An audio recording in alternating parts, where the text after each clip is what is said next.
Alright, third part of this Nebbish 111 practice, and I say 111, I mean there's a big Team Liquid post about Warden's 111 opener in TvP where he mostly goes for, why do I say you know? It's not like you do, or I'm telling you because you don't know, so that's a dumb thing to say.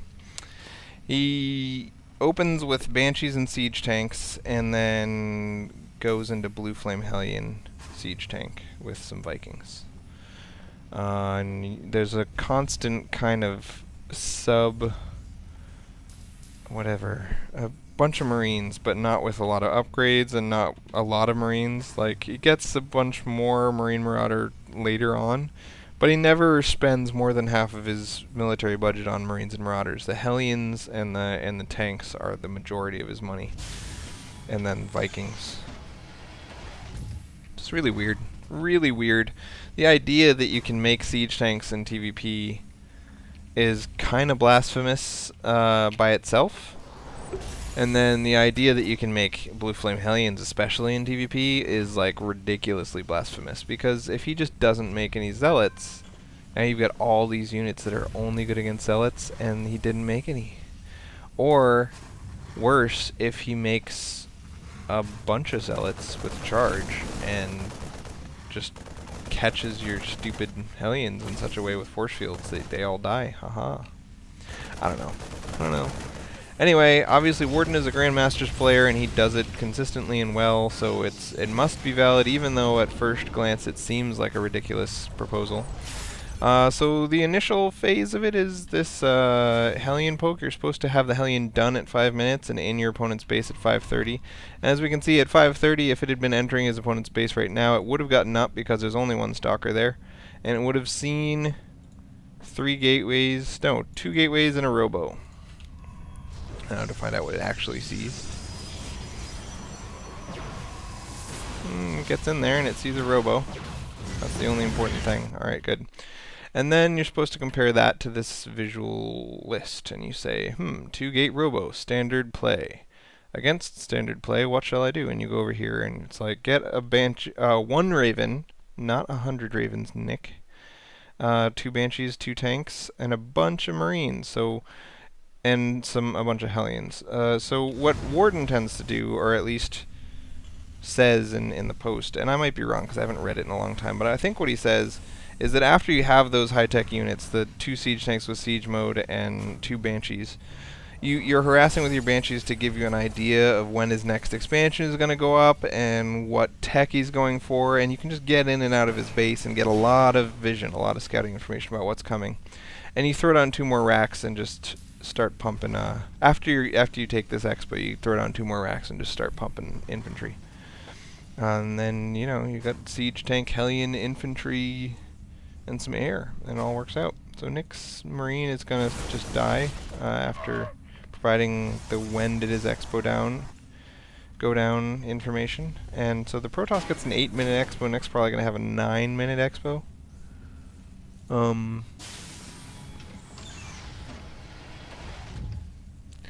Some of the problems, or not problems, some of the things that I was wondering about this build, which is why I wanted Nick to send me these replays in the first place, were, is it possible with a build like this to survive against just a quick, really strong 4-gate? And is it possible to survive against a really good, quick Void Ray push? And Nick has faced both of those and done pretty well. Although he did lose to a 4-gate once, and he did lose to a Void Ray push once, he also faced them and beat them once each too. So it's like, I don't know, it seems like maybe you could. So 6-gate robo. I don't know that you ever need 6-gate robo. That's a lot of gates. And a robo. Almost every one of Nick's opponents has been going for this immortal gateway composition. It's so weird. I must be seeing that Hellion triggers them to go Immortal Gateway units, because I never see people just go Mass Immortal plus Gateway units, you know? You get Colossus or you get High Templar. You gotta get one of those 2 things or else you're gonna lose. And, it's so weird. whatever. Nick's getting a second starport and a second factory. The second factory is going to be a reactored factory pumping Hellions, which is crazy because he didn't get Blue Flame.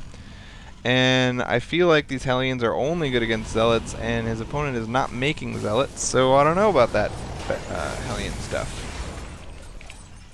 2 Ravens. This is the second time in both, and actually in like 4 or 5 of these games, he's always gotten 2 Ravens.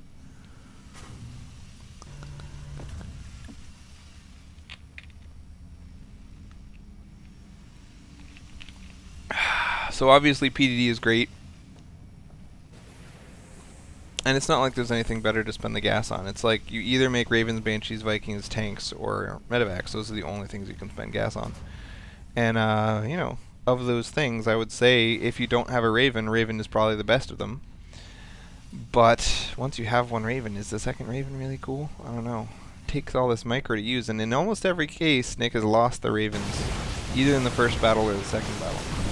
Because they're so hard to keep track of, you know? By default, they float in there and die. Plus, I think they have a really high attack priority. Anyway, going into some Colossus play. If Mr. Mojo Jojo gets like 4 Colossus and 4 Immortals, and then some Sentries, there's just kind of nothing that Terran can do against that, right? Right, guys, right. Obviously, Infantry and Ghosts and Vikings is cool, but Nick will already have a lot of money dumped into this PDD tank with Banshees kind of thing. And I feel like Banshees are worse the bigger the Protoss army gets, right? Against a small Protoss army, a Banshee forces Stalkers, right? But against a large Protoss army, he's already got a bunch of Stalkers, and he doesn't really care that you have Banshees. And PDD is similar. It's going to negate Stalker damage, but Stalkers and damage, those two things are like an oxymoron. Stalkers don't do damage.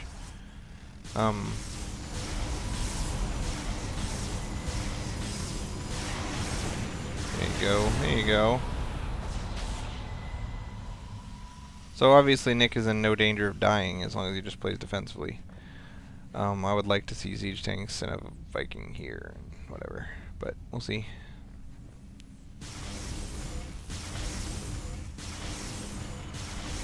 This sort of push from the Protoss is kind of stupid, because what it does is it buys him the opportunity to take a third, right? Nick is like thinking defensive now. Nice. Haha. But you can't just push into bunkers and siege tanks. Like, what is he thinking? Oh no, Nick, no. Don't go out there. Nick. Look at this, 3 full bunkers. And he's like, I don't need those. I got this shit. At least empty and salvage them. And look at how much money you've got. This is the worst possible time to be picking a fight, man. Spend that $2,000 and bring the units that were in the bunkers with you. Alright, if he hits an Emp right here, he probably wins. Otherwise, he's doomed. Come on, Emp. You got this shit. Oh, or if the Protoss does this consistent and obvious Protoss mistake of retreating. Protosses love to retreat. Their units are slower than ours. We get concussive shells. We have stim. Every time a Protoss retreats, they lose $500-600, usually more. He just lost $700 for no reason, just to take a couple steps to the side. Like, that was dumb. I bet he does it again, Nick. Nick, engage. Engage. And then watch him retreat. Blink stalkers, that's funny. I mean, I saw that coming a mile away. Why do you think he was hugging right here? Blink. And look how many completely useless Hellions Nick has. And I know this is the build, this is what Warden says to do, but did you really think that was gonna work? Mass PDD. Slowly, one at a time, attacking in here. I love people like this Protoss guy who set their units in such a way that the majority of their units are shooting at buildings while this little clump of their units are fighting you. So you get to fight like your whole army against 3 stalkers, and then your whole army against another 3 stalkers. Like that Colossus wasn't even participating in the fight. It was just so bad. This Protoss, man, that is not how you roll.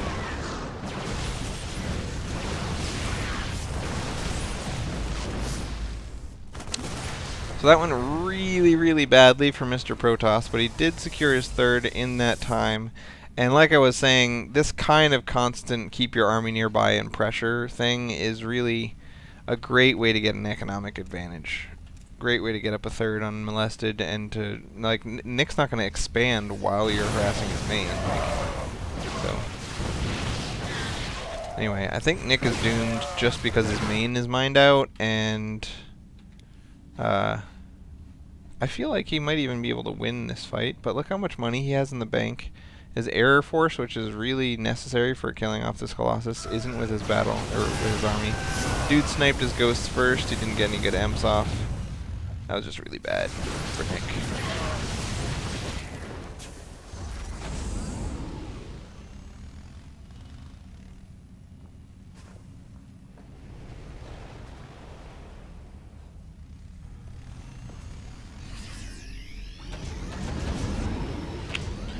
So this late game TvP stuff, I don't know. I've never found a good way to win any late game TvP, especially if the Protoss has a fully mining 3rd base and he's already on Colossus Tech and Blink and Templar coming soon, and probably Charge. He should get Charge, he should get some charge loss or whatever, but it's just so hard.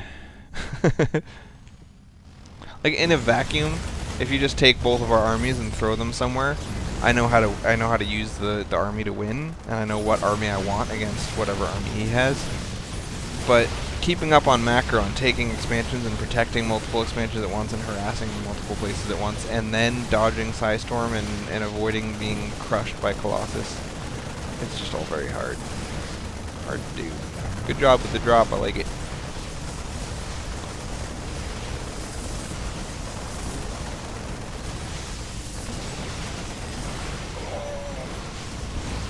So this late, 20 minutes into the game, the main difference between what Nick has and what he would have if he went for a normal TvP is the Hellions. Right? Is that a good difference? They haven't done a single thing. And he keeps making them too. Like, it just doesn't make any sense to me. And against Blink Stalkers, PDD is particularly bad because you throw it on a PDD and they can just blink away.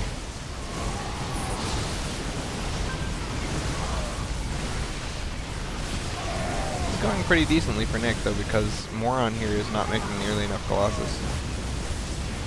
I would not have landed those Vikings. So your main advantage here is that he doesn't have enough Colossus to defeat your infantry. If you lose those Vikings, you lose that advantage.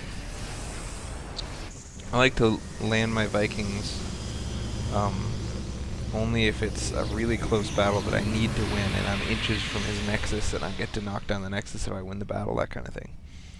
But in that situation, it's just like risking losing your Vikings for nothing. So now, it's going to be Archon. Ugh. Look at this. Nick has a bigger army at this point. So much of it is tied up in Medevac Viking Hellion. I think a bunch of Archons are going to do decently. Maybe.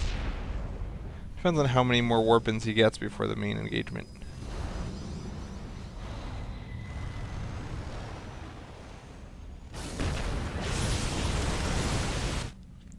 Zero kills, 0 kills. Siege tanks don't do damage against Protoss. I don't understand the siege tank concept.